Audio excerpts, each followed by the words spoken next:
안녕하세요. 연합인포맥스 서영태입니다. 9일 중국 본토 증시는 모두 하락 마감했는데요. 상하이 종합지수는 1.12%, 그리고 선전 성분지수는 1.84% 하락했습니다. 업종별로 보시면은 가전제품, 그리고 미디어, 자동차가 하락세를 주도했고요. 대부분의 업종이 오늘 하락했습니다. 아무래도 근래 좀 올랐던 업종들이 좀 조정을 받는 게 아닌가 싶은데, 창업판 같은 경우는 2% 넘게 하락했다고 제가 아까 확인했는데요.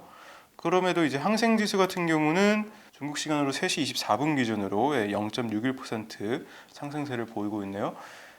어제 아마 미국 부양책이 이제 논의가 또 소식이 또 나오고 있고, 뭐 문우신 재무장관이 펠로시 하원 의장한테 9,160억 달러짜리의 부양책을 제시했다고 그런 뉴스 나오고, 어제 또 S&P 3,700 넘고 나스닥도 신고가 찍고, 이런 영향으로 홍콩 지수는 상승한 걸로 보이고요. 중국 지수 같은 경우는 아무래도 그동안 가전제품이랑 뭐 자동차랑 좀 올랐으니까 조정을 받는 게 아닌가 싶은데요. 일단 주요 뉴스들 좀 전해드릴게요. 자동차 관련해 가지고 일단 전해드리면, 자동차 관련해서는 그래도 좋은 소식이 오늘 나오긴 했는데, 이 때문에 차익 실현인가 좀 싶기도 해요. 어떤 좋은 시작이냐면, 이제 11월 승용차 소매 판매가 이제 208만 대, 그렇게 해서 플러스 8%다, 이렇게 중국 이제 승용차 시장 정보 연석회에서 발표를 했습니다. 5개월 연속 8%가량 증가한 거고, 중국의 승용차 시장이 강세를 나타내는 모습입니다. 일단 무엇보다 신에너지차가 지금 도매 판매가 18만 대, 월간 18만 대라고 하고, 이 중에서 순전기차가, 국내 투자자분들 관심 많은 순전기차가 15만 대 팔렸습니다. 신에너지만 하면은 작년보다 128.6% 늘어난 대수인데, 전기차만 보면은 122.3% 늘어났습니다. 여기 차트가 있고요. 판매량이 확연히 늘어나는 그런 모습입니다. 여기 보시면은, 여기가 신에너지, 신能源, 신에너지 파트고요.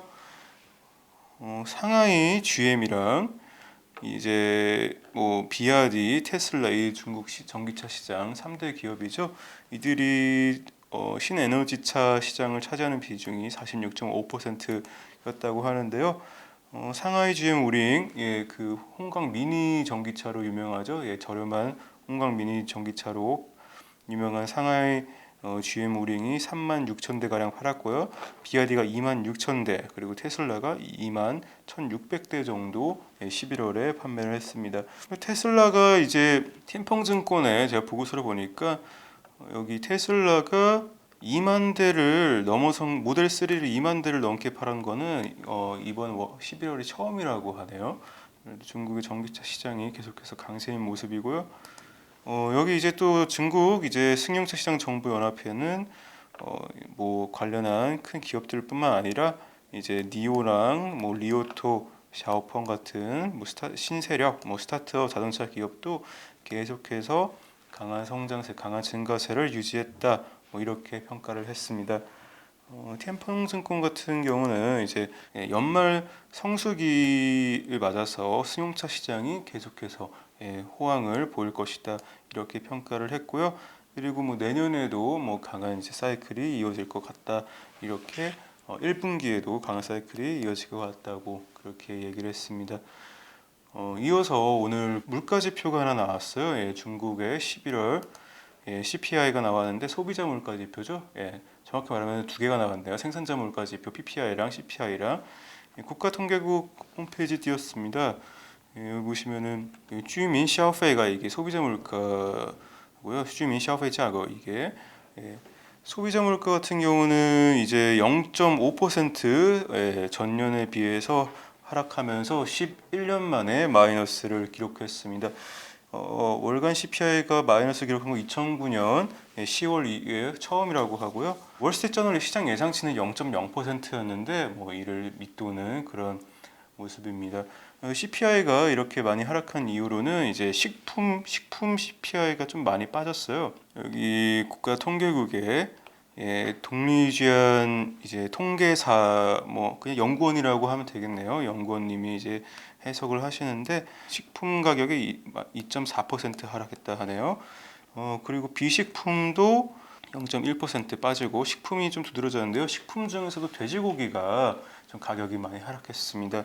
일단 식품 물가가 전체 소비자 물가 중에 한 3분의 1 정도를 차지하고요. 국가통계국은 이제 뭐 계란, 야채, 돼지고기 등 물가 하락의 영향이다 했는데 돼지고기가 캐피탈 이코노믹스는 크게 하락한 영향이다 이렇게 얘기했습니다. 작년에 아프리카 돼지열병 발병하면서 돼지고기 가격이 급등한 적이 있었어요. 거기에 따른 이제 기저 효과랑 그리고 돼지고기 재고가 증가한 영향이라고 캐피털 이코노믹스는 분석했다고 전해집니다. 국가통계국에서 연구원분도 쭈로우등 중요 민생 상품 그러니까 돼지고기 같이 중요한 뭐 서민 물품 이 정도 되겠네요. 민생 상품 이런 것들이 이제 당국의 이제 각 부문의 노력을 통해서 계속해서 가격이 좀 떨어졌고 이제 물가를 안정을 시켰었다 이런 얘기죠. 그러다 보니까 그렇게 이제 이 지표가 마이너스를 나오는 것 자체를 그렇게 부정적으로 해석하지는 않는 뉘앙스입니다. 그래서 실제로 보면 11월 근원 CPI죠. 근원 CP는 이제 변동성이 큰 식료품이랑 에너지를 뺀 지표인데 코어 CPI라고도 하는데 이거는 플러스 0.5. 그러니까 그다지 이제 뭐 지표가 이제 11년 만에 마이너스 물가다 뭐 이렇게 뭐 헤드라인은 보이지만은 뭐 속사를 들여보면은 근원 CPR을 보면은 뭐 그렇게 뭐 많이 이제 막 놀랄 만한 지표는 아닌 것 같긴 합니다. 생산자 물가 지수 볼게요. PPI 같은 거는 이제 공업 생산자라고도 하는데 작년 같은 달보다 마이너스 1.5% 하락했습니다. 그럼 기존에 계속해서 이제 마이너스 추세를 보여왔었고요. 시장 예상치는 마이너스 1.8%였는데 예상치보다는 좀 양호한 모습입니다. 이어서 뭐 또 그 중국의 금융 기술 관련한 뉴스가 나와가지고요. 또 전해드릴게요. 이제 거수칭이라는 분이 이제 발언을 했는데요. 싱가포르 어떤 한 행사에서 발언을 했습니다. 제목만 읽어주면 关注新型大而不能倒的风险，大而不能倒 하면은 크고 망해서는 안 되는 뭐 이런 뜻입니다. 그런 리스크를 계속해서 새로운 그런 리스크를 봐야 된다 이런 얘기인데요. 이 고소칭이라는 분은 중국 중앙은행 인민은행의 공산당 위원회 서기시고 그리고 중국의 은행보험감독관리위원회의 주석이십니다.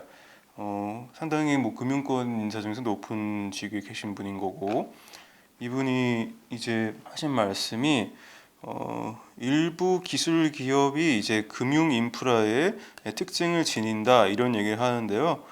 이게 뭐냐면 이제 소액 결제 시장을 지금 점유하고 있는 텐센트의 위챗이나 알리바바, 뭐 알리페이 같은 위챗페이 그런 기업들이 이제 굉장히 이제 그러니까 일개 기업으로만 간주하기엔 좀 어렵다 이런 뜻으로 해석이 되고요. 대형 기술 기업의 리스크를 좀 주목을 해야 된다. 그런 취지의 발언을 하셨습니다.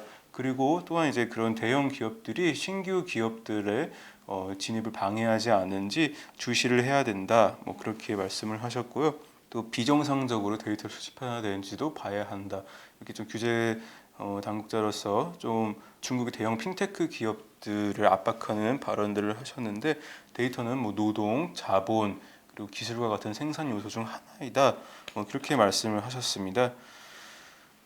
여기 보시면은 이제 네 가지 또 문제를 이제 크게 망해서는 안 된다는 그 리스크 말고도 네 가지 문제를 이렇게 언급을 하셨는데 첫 번째로 사이버 보안, 두 번째로 공平的 市场 竞争, 공정 경쟁, 공정한 시장 경쟁, 그리고 뭐 데이터 권리의 귀속, 마지막으로는 이제 데이터가 이제 국경을 넘어서 이동하는 데 있어서 국제적인 협력에 대해서 언급을 하셨습니다. 이건 이제 중국 당국은 이제 소액 대출을 규제하는 그런 조처도 이제 뭐 자본 비율을 좀 높이라고 했었죠.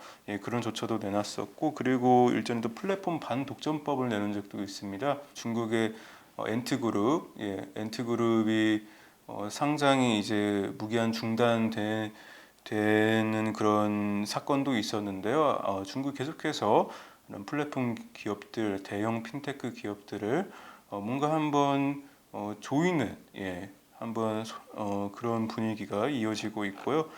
여기에 대해서 사우스 차이나 모닝 포스트도 보도를 했는데요. 사우스 차이나 모닝 포스트는 어떤 평가를 내렸냐면요.